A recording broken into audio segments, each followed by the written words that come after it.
Manchester test day 3 मतलब running day. भाई running तो हुई है, इस बात में कोई शक ही नहीं है कि रनिंग हुई है। बस फील्डर्स की रनिंग हुई है, बॉलर्स की रनिंग हुई है। मतलब अंधा हमें भगाया गया है भाई। दिन भर रूट ने, ओपनर्स ने, बेन स्टोक ने, सब ने मिलके बस हमें भगाया ही भगाया है। बॉलर सिर्फ जाके बॉल डाल रहे हैं गाइस, कुछ कर नहीं रहे हैं। यहाँ बुमराह को कम पीटा है, बाकी सारों को तो पीटा ही पीटा है, तोड़ के रख दिया है भाई। मतलब बाज बॉल क्या होता है इंग्लैंड ने बताया है हमें। जहाँ पिछले टेस्ट दौरे में हमने उन्हें 60 ओवर्स ऑफ हेल्थ दिए थे, वहाँ पे अब हमें बता रहे हैं ये कि बाज बॉल क्या है। पिछले मैच में वो बाज बॉल नहीं खेल पाए थे, क्यों? क्योंकि उन्हें जीतना था, या जो उनकी स्ट्रेटजी थी उस हिसाब से। But now they are playing like bazball, जैसे वो हमेशा खेलते हैं। ऊपर से तोड़ के रख देते हैं उनके ओपनर्स। इतने बुरी तरीके से इंडियन बॉलर्स के कंधे गिरे हुए थे यार कि कोई उठाने वाला नहीं था इन बॉलर्स को। कोई ये नहीं बोलने वाला था come on guys come on, कुछ करते हैं, कुछ होगा। जो था उसे रिटायरमेंट लेनी पड़ गई, ज़बरदस्ती करवाई या करवाई, वो चाहता था, जो भी था। ट्रांजिशन पीरियड में आपने एक ऐसा कैप्टन चुना जो कैप्टनसी के लायक उतना है नहीं। गंभीर ने क्यों खिलाया? आज वो प्लेइंग 11 पे सवाल उठ रहे हैं भाई। सिंपल सी बात है, क्यों इतने ऑलराउंडर खेल रहे हैं हमारे साथ? हमारे प्लेइंग 11 में ऑलराउंडर्स क्यों हैं इतने? जडेजा समझ में आता है, वाशिंगटन सुंदर वो भी समझ में आता है, शार्दुल ठाकुर क्या कर रहा है टीम में ये समझ में नहीं आता किसी को। हमने अंशुल कंबोज को खिलाया, उसकी स्पीड पता है आपको? 125 एवरेज स्पीड आ रही है। 125 पे इस फ्लैट पिच पे क्या कर लेगा अंशुल कंबोज? कुछ नहीं कर सकते भाई। वहां पे आपका सिराज भी नहीं चल रहा है क्योंकि विकेट ही फ्लैट हुई पड़ी है।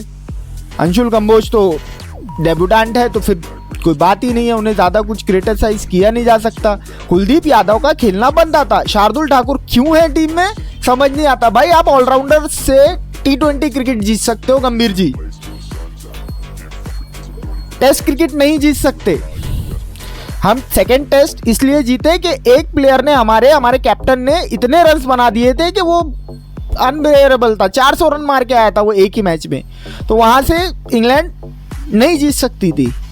लेकिन उसके बाद जो हम कर रहे हैं, सिर्फ ऑलराउंडर्स पे भरोसा, ऑलराउंडर्स पे इन्वेस्टमेंट कर रहे हैं गंभीर, ये पॉसिबल ही नहीं है कि हम ऑलराउंडर्स के थ्रू जीत जाए। अब कुलदीप यादव होता तो सिंपल सी बात है, इस ट्रैक पे कुछ ना कुछ हो जाता। स्पेशलिस्ट स्पिनर होता हमारे पास। ऑलराउंडर की वो बात नहीं है कि बात ही नहीं आती ऑलराउंडर में। वो ना वो पूरे बैट्समैन होते हैं ना पूरे बॉलर होते हैं। शार्दुल ठाकुर बनता ही नहीं था इस मैच में खेलना। समझ नहीं आ रहा है। आकाशदीप चलो चोटी लोग है, समझ में आता है, लेकिन हो गया। अब रही बात, यहां से ये मैच जीतना पॉसिबल लग नहीं रहा भाई, बहुत दूर की कौड़ी है। यहाँ से कम 250 रनों की लीड देगी हमें इंग्लैंड, और 250 रन चेज करके फिर उन्हें टारगेट देना भाई, किसी ना किसी को आउटस्टैंडिंग परफॉर्मेंस देनी पड़ेगी। और अब जो गंभीर का एक तरीका है कि भैया हम ऑलराउंडर्स के थ्रू खेलेंगे, ऑलराउंडर्स चाहिए, बॉलर्स को भी बैटिंग आनी चाहिए, बॉलर्स को बैटिंग करनी चाहिए, टेल ने रेजिस्टेंस दिखाना चाहिए। बट टेल ने रन्स नहीं बनानी, रन्स उतने नहीं बना सकती ना टेल, आपको स्पेशलिस्ट बैट्समैन खिलाने पड़ेंगे। बट आप 6 नंबर पे सरफराज खान का जो बनता था वो नहीं लेके गए आप उन्हें। चलो ठीक है, उसके बाद आपने हनुमा विहारी, वो भी गायब हो गए। मतलब मिडिल ऑर्डर का कोई बैट्समैन ही नहीं है। हमारा श्रेयस अय्यर नहीं है यार, उसका तो खेलना बनता था टेस्ट मैच में। जिस तरीके से वो जिस तरीके की फॉर्म कैरी करके आ रहा था, वो IPL चैंपियंस ट्रॉफी, भाई क्या कर रहे हैं हम लोग? श्रेयस अय्यर को क्यों नहीं लिया गया इस टेस्ट टीम में? कोई सेंस ही नहीं बनता। गौतम गंभीर को इसका जवाब तो देना पड़ेगा कि श्रेयस अय्यर कहाँ है, हमारा एक और बैट्समैन है सरफराज कहाँ है, ये लोग गए कहाँ? प्रॉपर बैट्समैन के साथ क्यों नहीं खेल रहे? हम सिर्फ ऑलराउंडर पर रिलाई क्यों कर रहे हैं? ऑलराउंडर्स हमें हर जगह मैच नहीं जिता सकते। यहाँ पे वो कंडीशंस नहीं है। इंडिया ने बॉलिंग बैटिंग कंडीशंस में करी, इंग्लैंड ने बॉलिंग कंडीशंस में करी थी, इसलिए उन्हें एडवांटेज मिला। लेकिन इस तरीके की बॉलिंग लाइनअप के साथ अगर आप बॉलिंग कंडीशन में भी बॉलिंग करोगे तो उतना रिजल्ट नहीं मिलेगा। आप कुलदीप यादव को नहीं खिला रहे हो,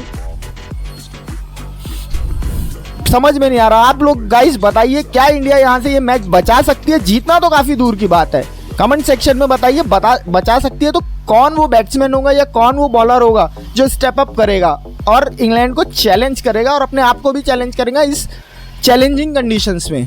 चलिए गाइस, बाय। वीडियो अगर पसंद आया होगा तो लाइक कीजिए और चैनल को सब्सक्राइब कीजिए।